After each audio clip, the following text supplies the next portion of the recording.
ये शायरी आपके लिए है।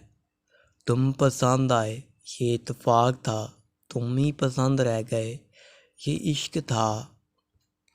खामोशी इतनी गहरी तो होनी चाहिए कि बेकदरी करने वालों की चीखें निकल जाएं। कभी कभी दिल के सुकून के लिए रोना ज़रूरी होता है। कोई अधूरी ना रहे दुआ किसी के लिए। अल्लाह आप सबकी दुआएं कबूल करे।